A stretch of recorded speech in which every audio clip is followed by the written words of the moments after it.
Aquí en Alemania ya en diciembre suele hacer mucho frío y sobre todo llueve mucho en esta época del año. Bueno, pues resulta que el mes pasado, noviembre, ha sido el más seco desde 1881. En casi todas partes, probablemente también en su país, están pasando cosas raras con el clima. Hace frío cuando no debe, nieva a destiempo.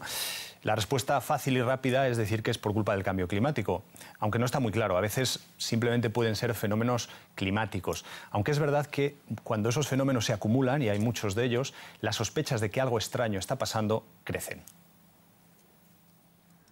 Pasear aquí entre cantos rodados resulta difícil. Este es el cauce del poderoso Rin que ahora está seco. Los barqueros han tenido que hacer una pausa o al menos reducir sus cargas. Aquí en el oeste de Alemania, cerca de Coblenza, de repente salieron a la luz objetos peligrosos, barriles con sustancias tóxicas y bombas de la Segunda Guerra Mundial hechas explotar de forma controlada. En el norte de Alemania, en cambio, aparecen ruinas extravagantes en la presa de Oker. Se trata de restos de un antiguo asentamiento minero. El valle fue inundado en los años 50.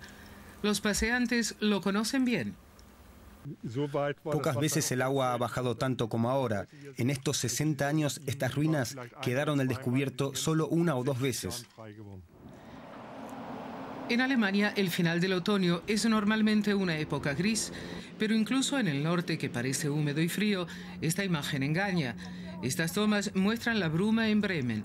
Desde hace semanas no llueve en esta región. Los paseantes se alegran de que los caminos forestales estén secos. ¿O deberían preocuparnos estos cambios? Esto no es malo para las plantas, la naturaleza y los árboles, porque se preparan para el invierno y perdieron sus hojas después de cambiar su color. La fase vegetativa está interrumpida. Los árboles se encuentran ahora en descanso invernal. Solo en el sur de Alemania hubo una situación peligrosa. En Baviera los bomberos tuvieron que apagar un incendio forestal, algo raro en esta época del año. Para los trabajos de extinción hubo que utilizar helicópteros. El producto más estrambótico del tiempo soleado de las últimas semanas son estas fresas de Adviento. Normalmente las fresas se dan en verano. Sin embargo, los mercados alemanes tuvieron muy buena aceptación. Muy ricas y dulces. Es absolutamente estrambótico, pero bueno, el clima también lo es. Estrambótico. Así se puede describir el tiempo de las últimas semanas. Incluso las grullas están confundidas. No quisieron volar hacia el sur, sino prefirieron quedarse en Alemania a disfrutar del tiempo soleado.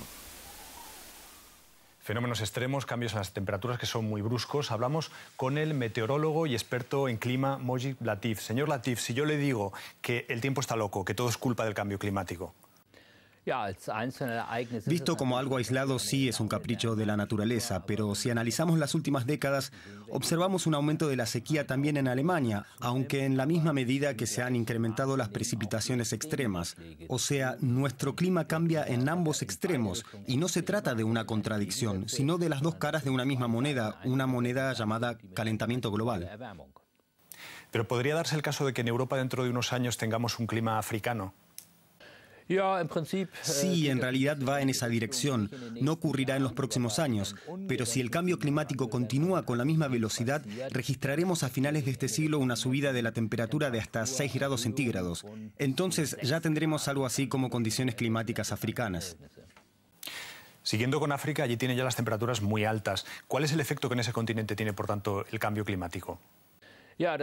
Sí, precisamente ahí está la injusticia, que los países que menos gases de efecto invernadero emiten, los que menos culpa tienen del cambio climático, serán los más afectados. De hecho, ya están siendo afectados. Lo notamos entre otros en la subida del nivel del mar, véase el ejemplo de Bangladesh y de las islas del Océano Índico y el Pacífico.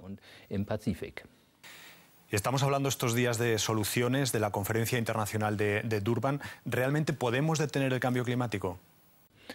En principio sí podemos frenar el cambio climático, aunque no del todo, pero podemos parar las consecuencias extremas que acabo de describir.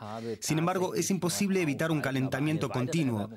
En el mejor de los casos, tal vez podemos lograr que el calentamiento solo sea de algo menos de 2 grados hasta finales de este siglo, en comparación con la era preindustrial. Pero entonces deberían tomarse realmente medidas serias en la cumbre de Durban.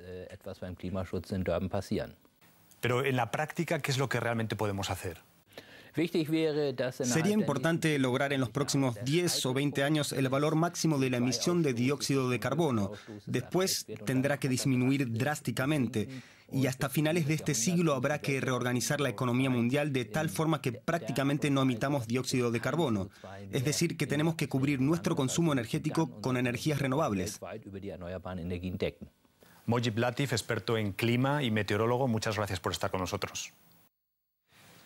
Ya han visto que el cambio climático tiene efectos diferentes en distintas zonas del planeta. En Groenlandia, por ejemplo, hay menos hielo, crecen las zonas navegables, la pesca y la agricultura, pero ese efecto en general es nefasto.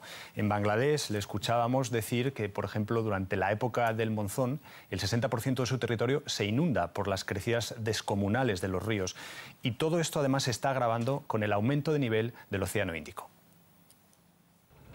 Quien navega por los ríos de Bangladesh nota de inmediato uno de los graves problemas del país.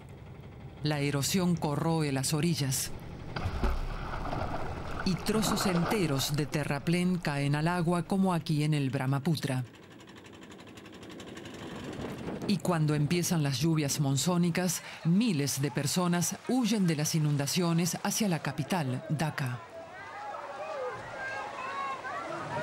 Por eso no es casual que estos expertos alemanes en ayuda para el desarrollo naveguen precisamente en el río Buriganga, que atraviesa Dhaka, una megalópolis de 16 millones de habitantes. Ahora es tiempo de sequía, pero durante el monzón aumenta la intensidad de las lluvias y la erosión debido al cambio climático. Pero poco a poco la gente empieza a hacer algo para frenar esto. Se están construyendo numerosos refugios contra inundaciones, una idea de los años 70 que recién ahora se concreta. También se está intentando estabilizar los grandes ríos, algo que se hizo, por ejemplo, en Alemania con el Rin ya en el siglo XVIII. Y ahora aquí se están empezando a desarrollar tecnologías para solucionar estos problemas. Pero el país enfrenta también otro problema. La contaminación de los ríos y del aire es enorme. Solo las fábricas de tejas y ladrillos son más de 6.000. Debido a que en Bangladesh escasea la piedra natural, la materia prima de estas fábricas se produce artificialmente, con carbón. Esas miles de instalaciones emiten enormes cantidades de dióxido de carbono. Por eso ahora se está analizando toda una serie de proyectos con el fin de reducir a la mitad ese consumo de energía con nuevos sistemas energéticos. Pero podría ser peor. Gran parte del agua que llevan los ríos de Bangladesh viene del Himalaya, y si los glaciares siguen derritiéndose a causa del calentamiento global, la amenaza de las inundaciones será cada vez mayor. Seguro que muchos de ustedes recuerdan la historia de un pequeñísimo país que se llama Tuvalu, que está formado por 9 islas y que ha visto cómo el nivel del agua ha crecido 10 centímetros en los últimos años. Su presidente estuvo hace unos años en Naciones Unidas quejándose, diciendo que su país va a desaparecer y que creen que en 50 años probablemente las 9 islas hayan estado completamente cubiertas por el agua del mar. Un gran problema este del cambio climático. Esto es todo lo que teníamos para contarles en este jornal y en este espacio especial sobre cambio climático. Muchas gracias por estar ahí. Saben que en la Deutsche Welle seguimos trabajando para llevarles toda la información.